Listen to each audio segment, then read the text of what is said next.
Karina. Thanks so much for joining me today. Today I have the pleasure of joining Altenew in their 3rd anniversary blog hop. I'm going to be sharing 2 cards today. I'll be showing you how I created just one of them because I created both the exact same way. But you can see more still shots and details on the second card over at my blog, so be sure to head on over there after this video. So in today's card, I'm going to be showing you how I created this one here. And in this card video, I will be using P.H. Martin's Bombay India inks. Now, Bombay India inks are a very unique set of inks, which I'll be talking about in a couple minutes here. First, I want to show you the stamp set that I used from Altenew in my card. This is the Bejeweled set. And then here are the India Bombay inks from P.H. Martin. Here's a range of all the colors that there are. This was my temporary watercolor palette that I used in the beginning of this video. Later on, you'll notice I switched out the palette that I was using and I have the Bombay inks in little jars. And I'll actually have all those details for you later on in this video. I'll be talking a little bit more about that. Now first, I'm going to go ahead and show you how I stamped the image onto some watercolor paper with some Simon Says Stamped Clear ink. And I'm also going to take some Ranger Superfine White embossing powder so I can go ahead and heat set this.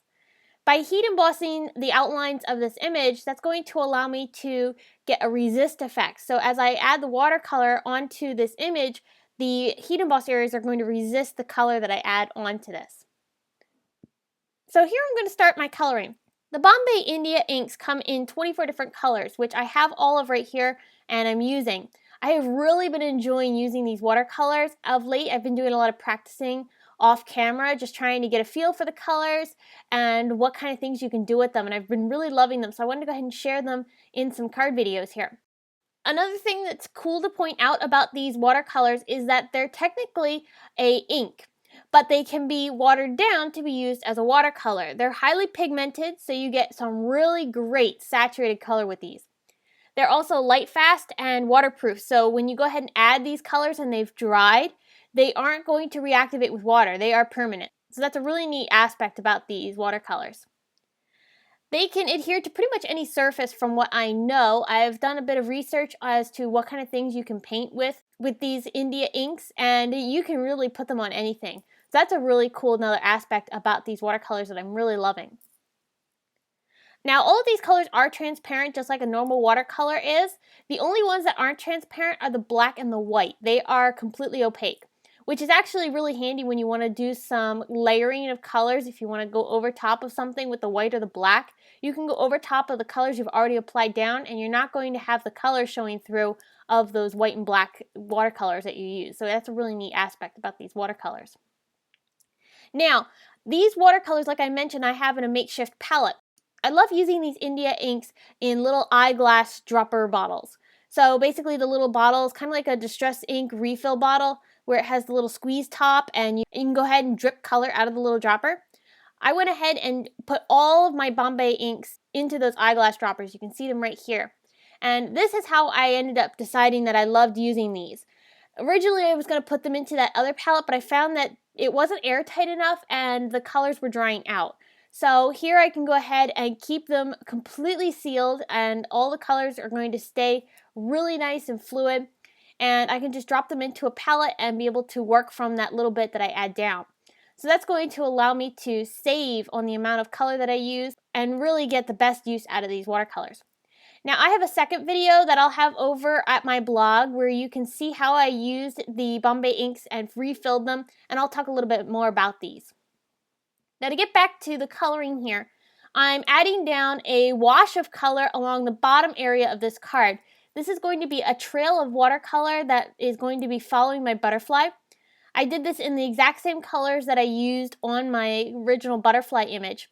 And I'm going to kind of blend things out and dry in between layers because remember, these colors are now permanent once they're dry. So I can go back over top of this yellow with the orange and I'm not moving it. But I'm able to blend out the orange color to get the really nice, beautiful blended effects. I dried that again and came back in with some of the pink magenta color, and it's really cool how you can layer these up and get some really great effects. Now, colors, remember that these are transparent, so in the areas where I overlap the magenta with the orange, I'm getting that orange color to kind of show through the magenta, and it's turning it a little bit more red. So I'm going to go back over top with a little bit more of the magenta just to intensify it.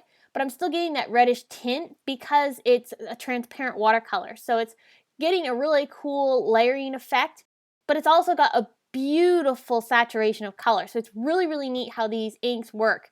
And I really have loved using them. So I would definitely recommend you checking them out. You can get them in sets of 12, and I'll have links to those over at my blog and in the video description below. So here's where I'm bringing in some of that opaque white, and I'm going to use that to create some water splatters. You can see how it's a really great ink for doing splatters. I would love to be able to use this for doing some galaxy backgrounds. I think that's definitely something I'm going to have to do in the near future because this white ink would be perfect for adding the stars over top of the galaxy background. It would look gorgeous. And I think layering up these inks to create that galaxy effect would be simply stunning. So I'll continue adding splatters of color over top of this watercolor background using the same colors that I used to watercolor. So here's how my panel finished out. And I'm going to go ahead and die cut this with a Simon Says Stamp Stitched rectangle die. I'm going to have my sentiment there along the bottom area of the butterfly. I'll go ahead and trim that sentiment down because I do want to be able to stamp it in 2 different ink colors. It's totally fine to be able to trim your stamps down. I think it really allows you to get more use out of them because you're able to then stamp, like I said, in the different colors and get some more different effects. Now, to be able to mount this perfectly into my MISTI tool and make sure it's lined up the way it was intended, I'm going to put them back together and stick them into the MISTI. I'll remove one of the stamps that I'm not going to be inking up first. I'm going to ink up the largest sentiment first, this in some Altenew Deep Iris ink. Then I'm going to replace the smaller sentiment that I had taken off. I'm going to line that back up along the thoughtful sentiment, and I'll go ahead and remove the thoughtful sentiment this time. And that's going to allow me to ink up the smaller sentiment, the supporting sentiment that's go over top of the word thoughtful. That'll allow me to ink it up and it'll be in the exact same place that it was intended to be. So I have it perfectly arranged and I have this really cool two-tone effect on the sentiment. I think it's really fun to be able to match up your sentiment with the ink colors used in your images. So I'm going to go ahead and attach my butterfly down onto my card. To give it some dimension, I added foam tape to the wings and then a piece of double-sided adhesive to the center area of the butterfly. So that's going to adhere the center of the butterfly flush down onto the card and the wings will be popped up. So it gives it a really cool dimensional effect to make it look like it's really flying.